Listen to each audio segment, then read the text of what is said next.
Well, ladies and gentlemen, for months now, we have been talking about the fact that the slippery slope is a very real thing. It's something that's been coming for us for a very long time, for years now, probably even decades at this point. And now we are seeing the effects of said slippery slope because you have laws that are being attempted to be passed in different states and also federally. But let's just start from the state aspect. We're talking about a brand new bill that was just introduced in California that is absolutely insane in every way imaginable. This bill, according to this article from Trending Politics, says California bill would charge parents who do not affirm transgenderism with child abuse, ladies and gentlemen. Yes, if you do not affirm a child that is deemed transgender, you will be hit with child abuse. This is one of the most insane things I've ever heard or seen in a very long time, and I've seen a lot doing YouTube for over a year and a half now. So let's get into this article, guys. But of course, before we do, just consider hitting that like button so you can push us out into the YouTube algorithm, and consider subscribing because we're on our way to 24,000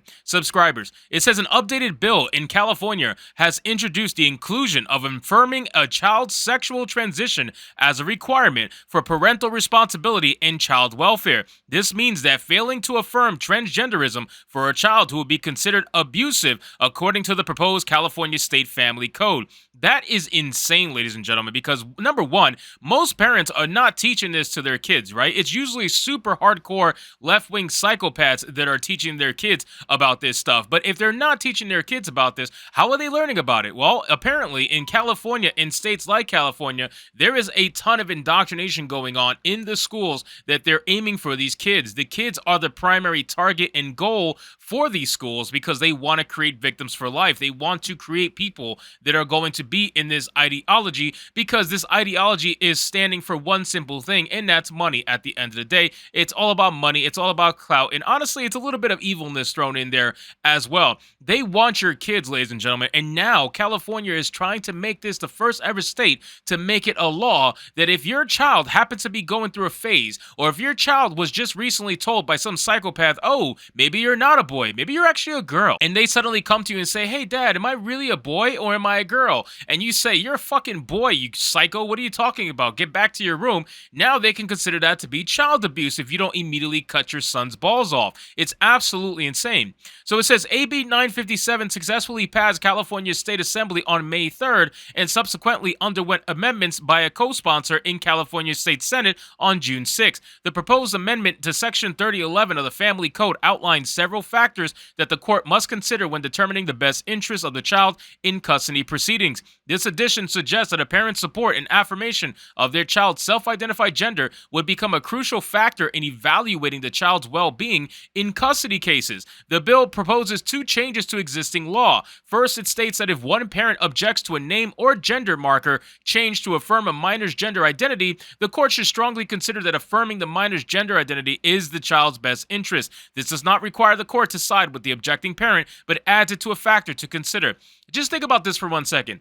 Whoever said that affirming their gender ever actually helped them? I have yet to see any sort of statistics that will say otherwise. The only statistic that I have personally seen is the fact that no matter how much more inclusive we get as a country, if you even want to call it that, no matter how much we go for this indoctrination, no matter how much we try to affirm someone's fake gender, ultimately the suicide rates for LGBTQ people and trans people especially continue to rise. So even though we are affirming their genders more and more as time goes on, nothing is happening to the rates that actually matter. They are still being subject to the same mental illness that started this whole thing in the first place. So there is no factual data that backs up the fact that affirming a child's gender is going to help them long term. If anything, data shows otherwise.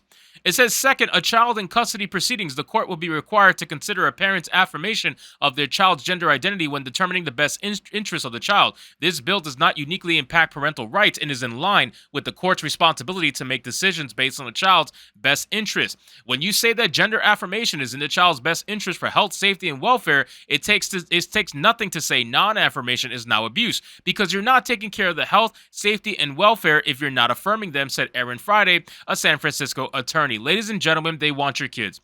Plain and simple. They want your kids. They want to feed the machine. This is all about feeding the surgery machines, feeding the pharmaceutical companies, and getting people who are going to live on pills for the rest of their life. This is all about money, people. And like I said, there is a little bit of evilness thrown in there, of course, but it's about money. It's about creating people who are going to stay on the system for life, who are going to need the system for life. This is what it's about. They don't even realize the actual effects of the decision because they're too young to make it. But California wants to make it a law that you got to force it on your kid. Otherwise, you could get locked up for child abuse and probably get your kid taken away anyway. This is an excuse for the state to take away kids from you and indoctrinate them into the state. That's all it's about. They want to take it away from you, the parent, and make it about them, the state. So it says the proposed California bill would charge parents who do not affirm transgenderism with child abuse has ignited a contentious debate. As the bill makes its way through the legislative process, it is likely to face further scrutiny and potential modifications. The only scrutiny it deserves to face is being burned.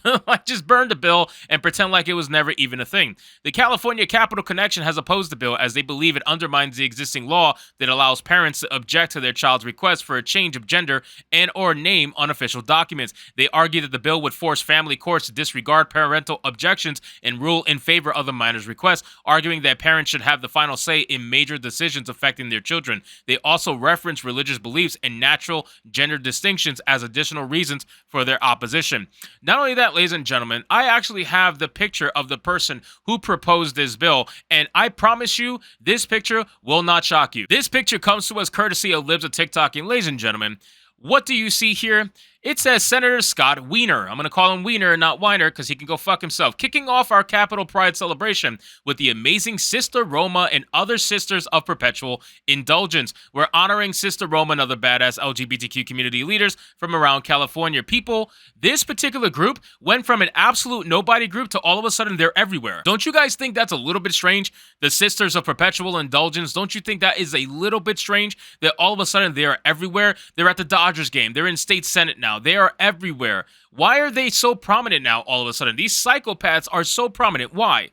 Why is that the case? Who placed them in this position of power? This is a placed group of people. This is a placed group of people, ladies and gentlemen. You know exactly what I mean by that. So this picture is the senator, right? This is the senator here in the middle. Okay, you guys see that picture? I don't know if I can make it any bigger, unfortunately. But that's the picture, right? Actually, I can. Let me open it up in a new tab. This is the picture of the guy right here. Check it out, ladies and gentlemen. That's the senator right here, okay? Now, I got one even better. Is anybody actually shocked at the fact that this senator would be one who would be totally down for this? Anybody shocked? Because I'm not shocked at all in the slightest. This is the senator, ladies and gentlemen. This is the guy who proposed the bill to get your kids under their control, people. This is what it's about. This is a cult. They are coming for your kids. You guys need to be on top of this and do not let these psychopaths get away with trying to indoctrinate your kids. They're all about recruiting into their cause, and now they're in state senate. They're in positions of power. These psychos want your kids. Don't let them have them. So anyway, guys, thank you so much for watching this video. I hope you did enjoy it. And if you did, consider leaving me a subscribe. I would greatly appreciate it. Don't forget to like the video, comment, let me know what you thought, and I'll see you guys on the next one. Hypnotic out.